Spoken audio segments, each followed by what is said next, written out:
그 방송에서 좀 많이 알려진 그 미국인 타일러라고 하는 분이 있습니다. 그는 뭐 한국말을 진짜 잘하고요. 한국 사람보다 한국에서 더 많이 알고 있는 분입니다.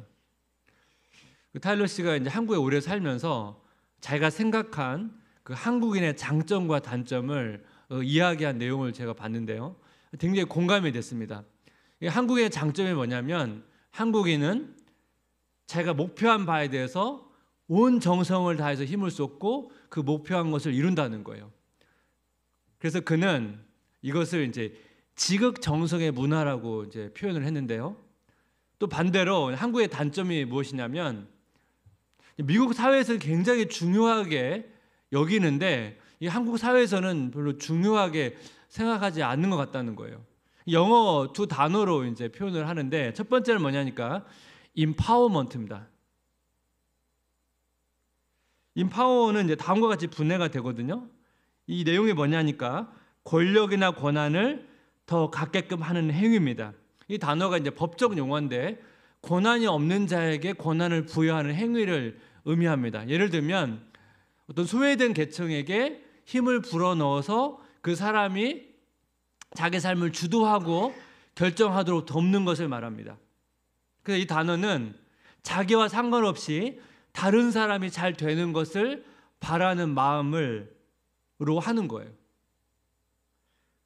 뭐 구글이나 뭐 나이키나 이 코카콜라와 같은 이 글로벌 기업에서 이 회사의 가치에서 굉장히 중요한 가치로 임파워먼트를 뽑고 이 가치의 역량을 강화하기 위해서 엄청난 돈을 투자한다는 거예요.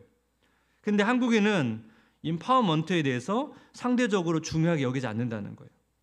두 번째 단어가 윈윈이라고 하는 겁니다. 윈윈. 윈은 보통 경쟁에서 이기다 이런 의미를 가지고 있는데 윈은 이런 의미로 해석하면 원래 이 단어가 가지고 있는 중요한 의미를 놓친다는 거예요.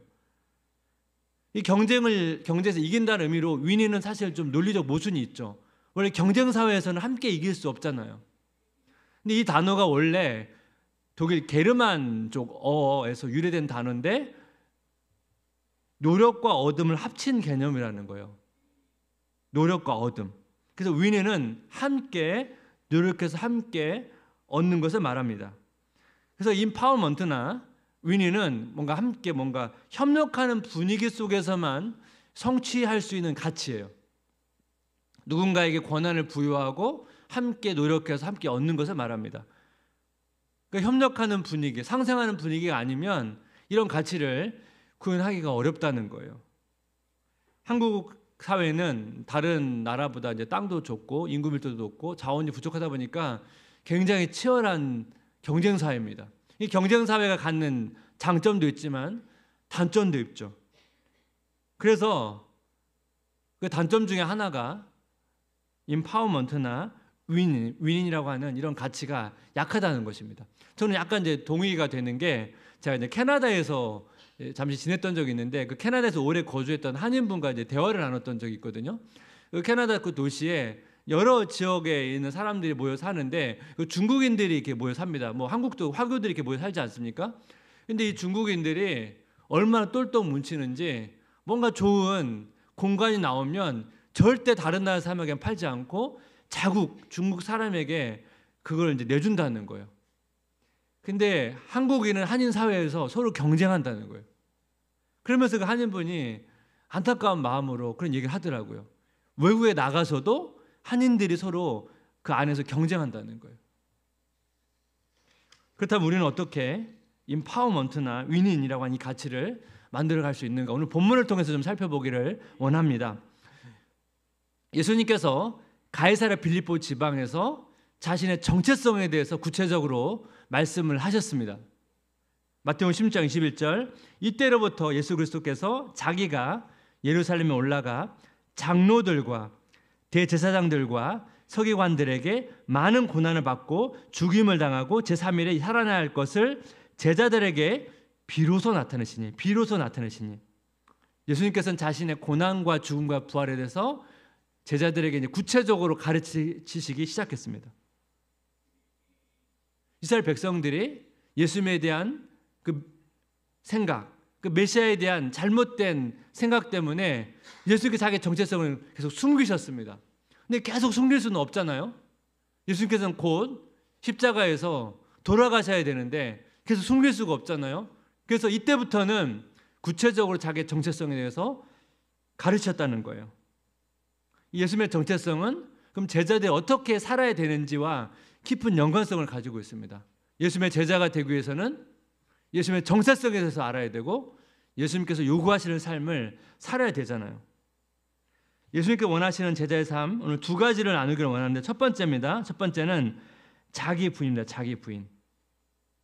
예수님의 제자는 예수님의 삶을 따라가야 되는데 예수님의 삶을 따라가려면 자기를 부인해야 됩니다. 마태복음 16장 24절, 이에 예수께서 제자들에게 이르시되 누구든지 나를 따라오려거든 자기를 부인하고 자기 십자가를 지고 나를 따를 것이니라.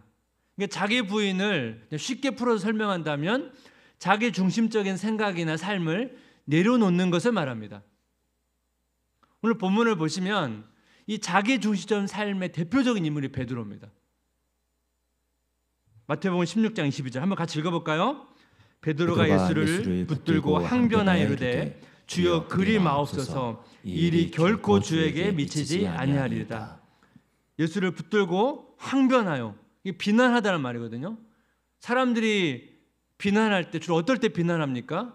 어떤 사람이 정말 말도 안 되는 생각이나 행동을 할 때 비난을 하거든요. 베드로의 관점에서 예수님의 말씀은 말도 안 되는 소리인 거예요. 베드로의 자기 중심적인 생각을 우리가 볼 수가 있죠. 그래서 예수님께서 베드로의 자기 중심적인 생각을 교정을 해주십니다. 마태복음 16장 23절, 예수께서 돌이키시며 베드로에게 이르시되 사탄아 내 뒤로 물러가라. 너는 나를 넘어지게 하는 자로다. 내가 하나님의 일을 생각하지 않냐고 도리어 사람의 일을 생각하는도다 하시고, 사탄아 내 뒤로 물러가라고 하는 건 뭡니까? 네가 가지고 있는 자기 중심적인 생각을 내려놓으라는 거예요. 너는 지금 하나님의 일이 아닌 사람의 일을 생각한다는 거예요. 성경을 보게 되면 하나님께서 그 하나님의 자녀들을 이런 방식으로 훈련시켰어요. 이 자기 부인의 삶을 훈련시키거든요. 대표적인 인물이 엘리야입니다. 열왕기상 17장 2절 4절, 여호와의 말씀이 엘리야에게 임하여 이르시되 너는 여기서 떠나 동쪽으로 가서 요단 앞 그리 시냇가에 숨고 그 시냇물을 마시라. 내가 까마귀들에게 명령하여 거기서 너를 먹이게 하리라. 여러분, 선지자는 무슨 일을 하죠? 하나님 백성들에 가서 하나님 말씀을 선포하는 존재인데 지금 하나님께서 엘리야에게 그리 시냇가에 숨으라는 거예요. 사람이 없는 곳에, 지금 먹을 것이 없는 곳에 이 그리 시냇가에 가서 숨어 있으라는 거예요. 까마귀들이 먹을 것을 너에게 물어줄 테니까 넌 그것을 먹고 살라는 거예요. 엘리야 입장에서 얼마나 이 답답한 삶입니까? 자기가 생각했던 삶과는 정반대의 삶을 지금 하나님께서 요구하고 있는 거예요. 근데 어느 기간 지내고 하나님께서 이제 엘리야에게 이동을 명령하시는데 그 다음 요구는 사실 더 충격적이에요. 열왕기상 17장 8절 9절, 여호와의 말씀이 엘리야에게 임하여 이르시되 너 일어나 시돈에 속한 사르밧으로 가서 거기 머물라. 내가 그곳 과부에게 명령하여 내게 음식을 주게 하였느니라. 여러분, 시돈 기억나세요? 두로와 시돈은 바알 우상의 중심지입니다. 엘리야가 가장 가고 싶어하는 장소, 가고 싶지 않은 장소, 가장 혐오하는 장소. 지금 하나님께서 엘리야에게 가장 싫어하는 장소에 가라는 거예요. 그동안 사람도 없고 먹을 것도 없는 곳에서 숨어 지내라고 하고, 그 다음에 뭐예요?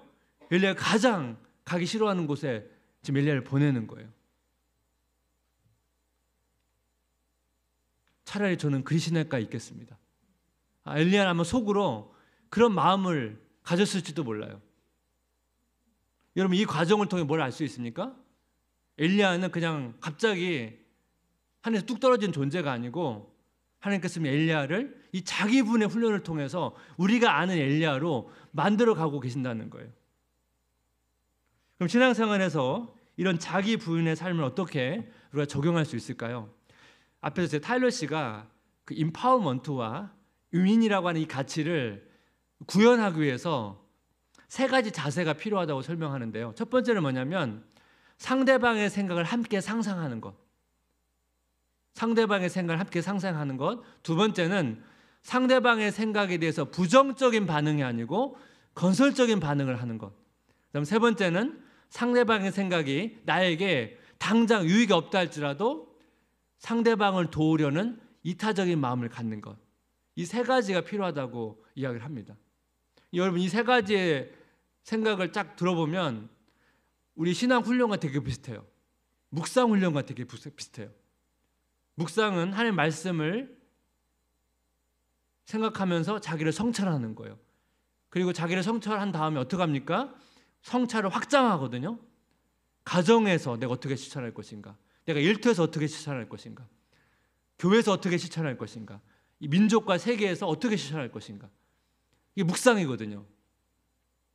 우리가 묵상과 적용하는 과정에서 타인을 생각하고 타인을 어떻게 도울지를 생각하거든요.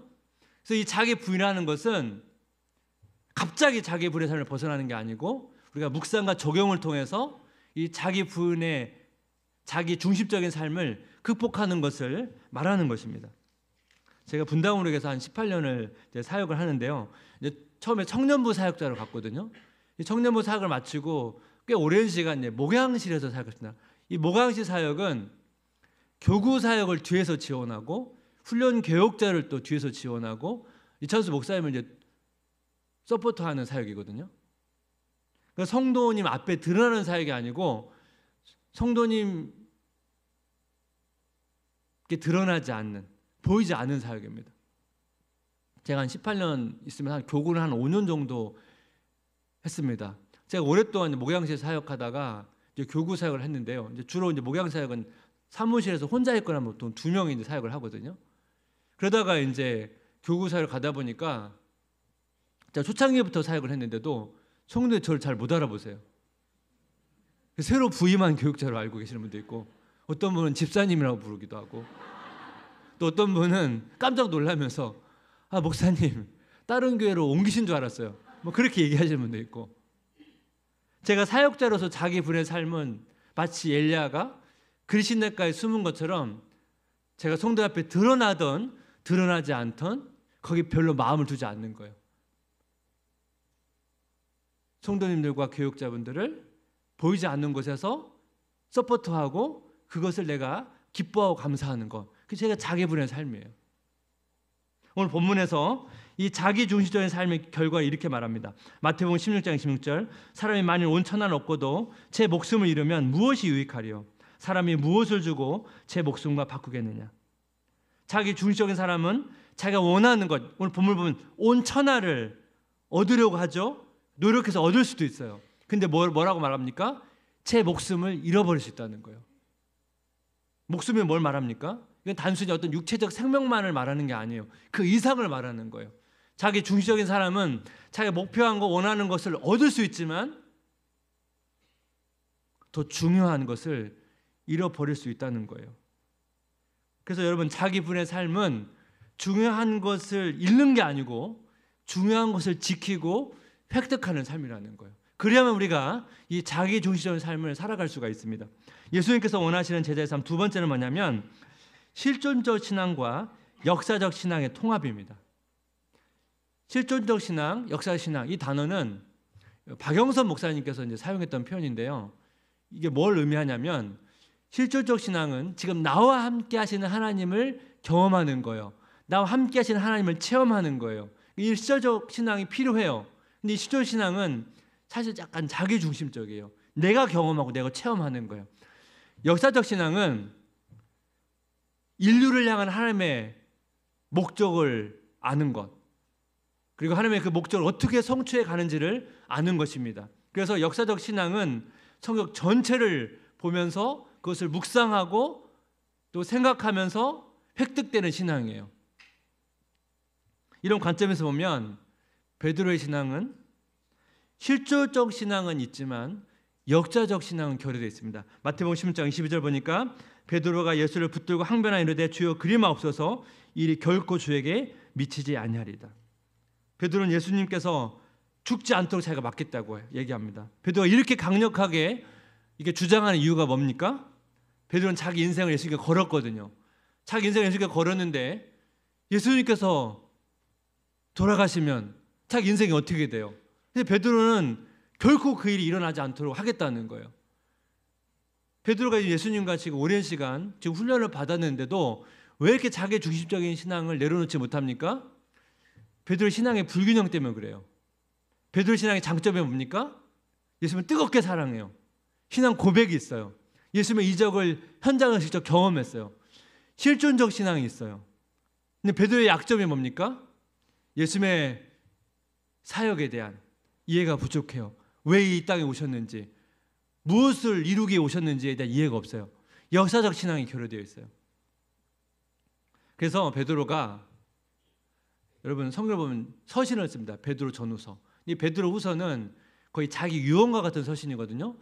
베드로 후서를 잘 읽어보면 베드로가 왜 이런 강조점을 가지고 서신을 썼는지를 알 수가 있어요. 그 내용 중에 하나가, 베드로후서를 썼을 때 중요한 가르침 중 하나가 거짓 교사에 대한 경고거든요.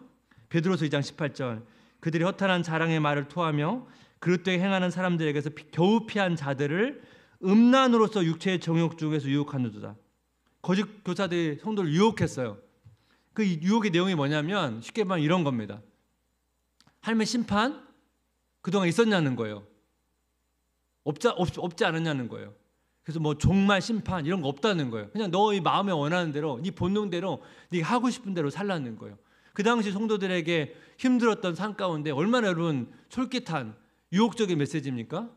베드로는 그런 가르침을 경고하면서 베드로서 1장 4절, 이로써 그 보배롭고 지극히 큰 약속을 우리에게 주사 이 약속으로 말미암아 너희가 정욕 때문에 세상에서 썩어질 것을 피하여 신성한 성품에 참여하는 자가 되게 하려 하셨느니라. 너희는 하나님의 성품에 참여한 자, 예수님을 본받는 자라는 거예요. 근데 하나님의 성품에 참여하려면, 예수님을 본받으려면 무엇을 해야 되는지 그 다음 구절부터 이제 하나씩 설명을 하는데, 베드로서 1장 5절 6절 한번 같이 읽겠습니다. 그러므로 너희가 더욱 힘써 너희 믿음의 덕을, 덕의 지식을, 지식의 절제를, 절제의 인내를, 인내의 경건을, 경건의 형제 우애를, 형제 우애의 사랑을 도하라. 베드로가 여러 단어를 지금 언급하고 있죠. 이 단어들을 왜 사용했을까요? 실존적 신앙에 필요한 요소, 역사적 신앙에 필요한 요소, 여기 통합적 신앙에 필요한 요소들이 다 들어가 있는 거예요. 통합적인 신앙을 추구하라는 거예요. 통합적 신앙을 더욱 힘써서 이것을 얻기 위해 힘쓰라는 거예요. 베드로가 왜 이것을 이렇게 강조합니까? 자기 삶을 통해서 뼈저리 느꼈잖아요. 예수님을 뜨겁게 사랑했지만 예수님을 3번이나 부인하고, 역사적 신앙, 예수님에 대한 사역에 대한 이해가 없었기 때문에 자기 중심적인 신앙을 살았잖아요. 그래서 이 서신을 통해서 성도들에게 권면을 하는 겁니다. 자기와 같은 실수를 하지 말라고. 실존적 신앙과 역사적 신앙을 그럼 우리가 신앙생활에서 묵상을 통해서 어떻게 우리가 이제 적용할 수 있을지를 좀 말씀을 드리면, 예를 들면 여러분 아브라함의 스토리가 있습니다. 우리가 아브라함의 스토리를 통해서 아브라함이 경험했던 여러 가지 사건들을 통해서 우리는 아브라함의 연약함과 또 그의 믿음을 우리는 보게 되죠. 그걸 통해서 나의 삶을 돌아봅니다. 나를 성찰하게 됩니다. 근데 성경은 아브라함의 어떤 일상을 통해서 우리의 일상을 그냥 점검하라고만 그 아브라함의 스토리를 쓴 게 아니에요. 훨씬 큰 메시지가 있어요. 아브라함 스토리를 통해서 인간의 구속에 대한 메시지가 있습니다. 하나님의 선교에 대한 메시지가 있어요. 근데 여러분, 이러한 관점을 가지려면 어떤 아브라함이 경험했던 일상의 한 사건을 묵상하는 거로는 이러한 관점을 얻기가 어려워요. 아브라함의 전체 스토리를 봐야 되고, 창세기 전체를 봐야 되고, 아브라함의 스토리가 예수님과 어떻게 연관되어 있는지를 봐야만이 이런 관점을 획득할 수 있거든요.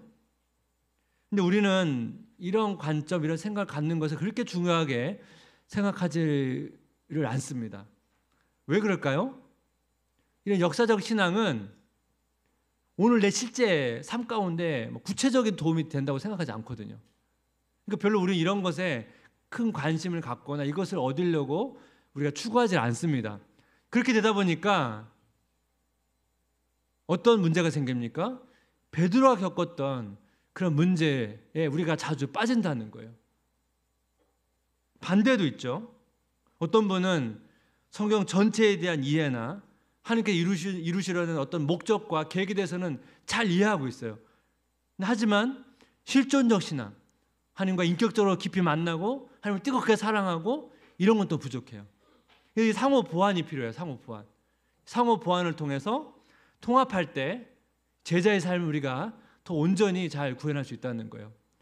실존적 신앙만 있으면 베드로처럼 자기 중심적인 신앙에 머무를 수가 있고, 역사적 신앙만 있으면 생각은 올바르고 바른데 능력이 없고 삶이 공허할 수 있다는 거예요. 사실 기독교 안에서 사실 서로 비난을 했어요. 실존적 신앙에 대해서는 생각이 없다고 비난하고, 역사적 신앙에 대해서는 이론만 있고 삶이 없다고 비난하고. 사실 여러분 서로 비난할 게 아니잖아요. 통합을 해야 되지 서로 비난할 부분이 아니라는 거예요. 근데 우리가 이런 통합적인 신앙을 추구하게 되면 불균형을 추구해야 돼요. 불균형을. 이게 무슨 말이냐면, 여러분 이해를 돕기 위해서 이제 제자 훈련을 하게 되면 이제 과제가 좀 많습니다. 뭐 성경 읽기, 통독, 큐티, 기도, 책 읽고 독후감 쓰고 설교 요약해야 되고 되게 많고 여러 가지 과제가 많아요. 여러 가지 과제가 많다 보니까 훈련에 들어오면 자기 익숙하지 않은 여러 가지 훈련을 해야 되잖아요. 되게 힘들어요. 기도가 안 되면 기도 시간을 막 늘려야 되고, 책 같은 걸 읽지 않았는데 막 책 읽고 독후감을 써야 되고, 이렇게 하다 보니까 보통 이렇게 이런 훈련을 들어오면 자기가 아무래도 약한 부분을 집중할 수밖에 없잖아요. 그게 부족하니까. 그게 자기가 부족한 걸 하다 보면 어떤 어려움이 생기냐면 그동안 그나마 잘했던 것도 잘 안 돼요. 어쨌든 자기 연약함을 집중하기 때문에. 사실 우리가 이제 죄성이 있어서 우리 신앙이 원래 불균형이거든요. 원래 불균형인데 이 불균형을 균형 잡으려고 하면 반대의 불균형을 추구할 수밖에 없어요. 자기 연약함을 이제 극복해야 되니까. 그러면서 자꾸 신학적 혼란이 오는 거예요. 왜냐하면 그나마 잘 됐던 것도 자꾸 안 되는 것처럼 느껴지니까. 이런 혼란을 극복을 해야만 우리가 이 통합적인 신앙을 우리가 만들어갈 수 있거든요. 저는 장로교 배경에서 신앙생활을 해왔는데 제 주변에 이 실존적 신앙을 추구하는 분들이 좀 많았습니다. 좀 그런 분들의 영향을 좀 많이 받다 보니까 아무래도 이제 저 신앙의 전반기, 후반기라면 전반기에는 제가 실존적인 신앙을 굉장히 많이 추구했어요. 체험적인 신앙도 많고. 근데 제가 이제 대학교에 들어가서 제 리더가 참 좋은 분이에요. 저에게 어느 날 너는 좀 신앙서적을 좀 많이 읽으면 좋겠다고 저한테 권면을 해요. 저 약점을 안 거죠. 사실 제가 뭐 대학교 갈 때까지 제가 성경만 읽었지 뭐 신앙서적을 읽은 적이 없거든요. 그래서 제가 그 권면을 신중하게 받고 그때부터 제가 신앙서적을 읽으려고 굉장히 열심히 노력을 했습니다. 제가 신앙서적을 좋아서 읽은 게 아니고요. 아무도 믿으려고 하진 않지만 제 신앙의 불균형을 잡으려고 제가 신앙서적을 읽은 거거든요. 반대도 마찬가지입니다. 좀 지식적인 거 좋아하는 분들 있죠. 그런 분들은 반대로 내가 읽고 획득한 지식을 어떻게 내 삶과 연관할지를 굉장히 노력을 애쓰셔야 돼요. 앞에서 묵상 말씀드렸잖아요. 묵상한 내용을 가지고 내 개인 삶에 어떻게 적용할 것인가, 내 가정과 일터와 또 민족과 세상 어떻게 접목할 것인가, 이 훈련을 하지 않으면 통합적인 신앙이 결코 쉽지 않다는 거예요.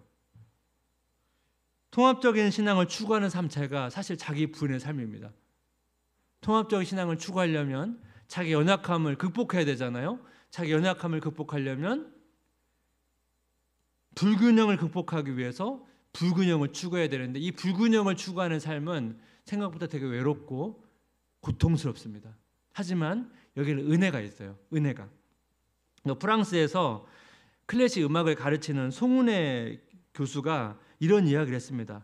뭐 사실 모든 예술 분야뿐만 아니라 모든 분야가 마찬가지 아닐까 생각하는데, 이제 음악을 이제 공부하고 막 여러 가지 연주를 하다 보면 매일매일 연습을 해야 되지 않습니까? 연습하는 과정에서 끊임없이 실패하고 좌절하면서 자신이 너무나 빈곤한 영혼이라는 것을 발견한다는 거예요. 너무 이제 힘든 그 음악 연주를 준비하는 과정에서 이 교수에게 되게 위로가 되었던 그 베토벤의 편지가 있는 거예요. 그 힘들 때마다 그 편지가 자기 위로가 되었다는 거예요. 베토벤이 1812년에 쓴 편지인데 이 1812년이 어떤 시기냐면 베토벤의 어떤 후원자들이 좀 다 끊어지고 중병을 앓고 난 이후이고 청력이 잘 들리지 않았는데 점점점 청력을 잃어가다가 거의 완전히 다 잃기 바로 직전이거든요. 그런 과정에서 한 연인에게, 사실 이 연인이 누구인지에 대해서는 역사적으로 정확하지가 않습니다. 그래서 불멸의 연인이라고 보통 칭하는데 이 연인의 편지를 쓰는데 그 편지 내용 중에 그 예술가로서의 그 고뇌를 쓴 내용이 있습니다. 한번 제가 그 편지 일부를 한번 읽어보겠습니다. 진정한 예술가는 자만하지 않아. 예술에는 한계가 없음을 아는 이는 자신이 목표에서 얼마나 멀리 떨어져 있는지 막연하게나마 느낄 수 있는 법이거든. 다른 이들이 아무리 자신을 찬양해도 머나먼 곳에서 반짝이는 한 줄기의 빛으로 작품을 만들어내는 천재의 수준에는 결코 도달할 수 없음을 괴로워하지. 사실 베토벤이 천재 아닙니까? 근데 후원자도 끊기고 자꾸 몸이 아파오고 자꾸 소리도 잘 들리지 않고 그런 상황에서 음악하는 작업 가운데 자기 음악적 한계를 느끼면서 괴로워했다는 거예요. 그 송은혜 교수의 그 책 내용 중에 그 한 문장이 계속 오랫동안 머물렀는데 그 내용이 뭐냐면 오늘의 연습으로 오늘의 슬픔 한 스푼을 맛본다. 오늘의 연습으로 오늘의 슬픔 한 스푼을 맛본다. 매일매일 연습해도 실력이 잘 늘지 않고 그 좌절 속에서 그 슬픔을 자기가 경험한다는 거예요. 여러분 신앙생활도 마찬가지거든요. 신앙생활 하면 할수록 우리가 추구해야 될 예수님의 삶과 얼마나 멀리 떨어져 있는지를 괴로워하는 거거든요. 신앙생활은 괴로운 거예요. 어떤 측면에서. 신앙생활도 우리 매일매일 슬픔을 한 숟갈씩 먹는 겁니다. 괴로움을 먹는 거예요. 근데 신앙생활은 슬픔만 먹는 게 아니거든요. 슬픔을 한 숟갈 먹었다면 하나님의 위로와 하나님의 은혜를 여러 스푼 먹는 거거든요. 그래서 우리가 그 하나님의 위로와 은혜 때문에 이겨가면서 한 걸음 한 걸음 걷는 것입니다. 이번 한 주간도 어떻게 보면 끝이 보이지 않는 자기 부인의 길, 통합적인 신앙의 길, 이 길을 하나님의 위로와 은혜를 누려가면서 묵묵히 걸어가시기를 주님의 이름으로 기도하고 축복합니다. 오늘 말씀을 의지하면서 우리 같이 이 찬양으로 같이 고백하면 좋겠습니다. 의지했던 모든 것 변해가고 의지했던 모든 것 변해가고 억울한 마음은 거져가네. 부끄럼 없이 살고 싶은 마음 주님 아시네. 모든 일을 선으로 이겨내고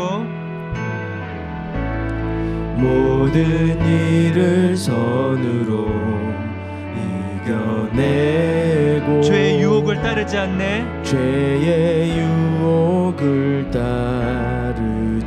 나를 구원하신 영원한 그 사랑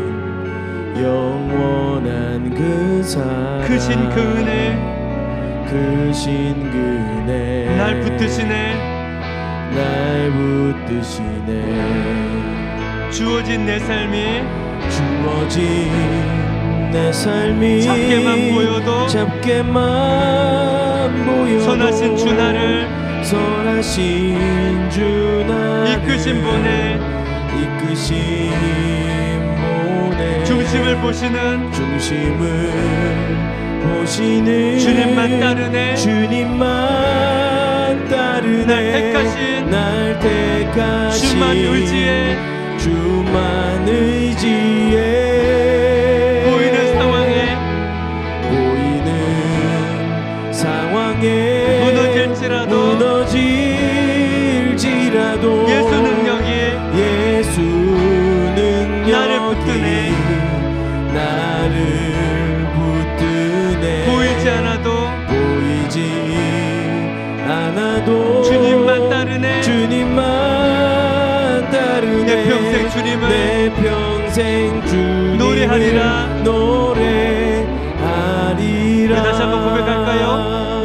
의지했던 모든 것, 의지했던 모든 것 변해가고 변해가고 억울한 마음은 커져가네. 부끄럼 없이 살고 싶은 맘 주님 하시네. 모든 일을 손으로 이겨내고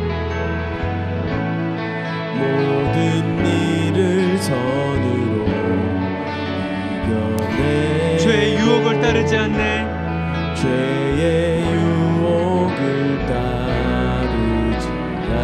나를 구원하신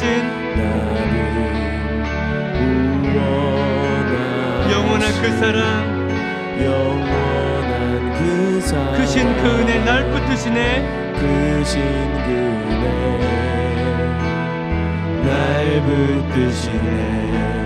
주어진 내 삶이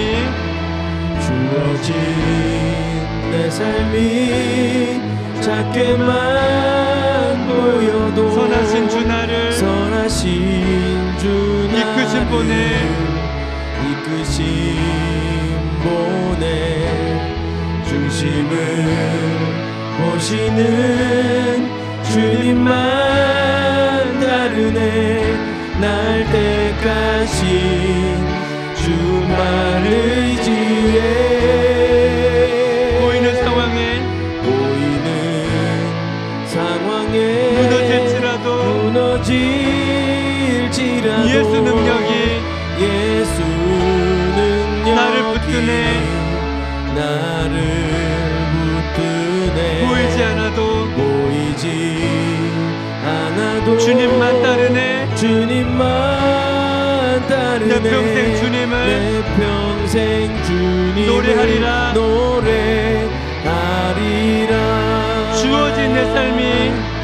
주어진 내 삶이 작게만 보여도 선하신 주 나를 이끄신 보내 중심을 보시는 주님만 따르네.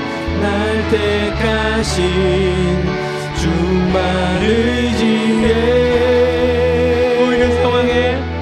보이는 상황에 무너질지라도 예수 능력이 나를 붙드네. 보이지 않아도 주님만 따르네. 내 평생 주님을 노래하리라.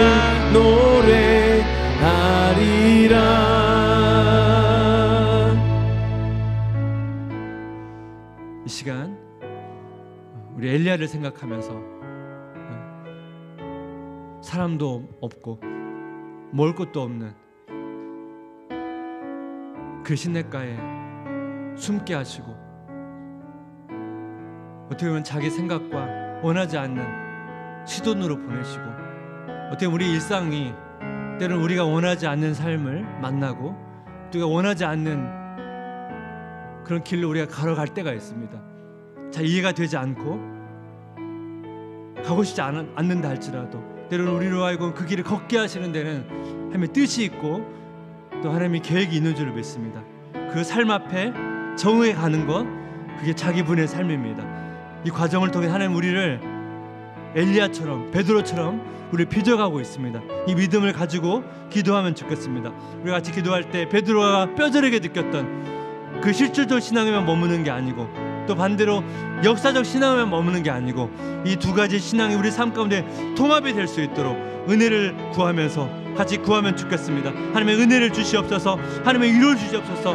하나님의 은혜와 위로가 우리 안에 풍성하다면 우리가 그 주님을 따라가겠습니다. 그 길을 걷겠습니다. 성령님 붙잡아 주시옵소서. 함께 같이 기도하며 나아가겠습니다.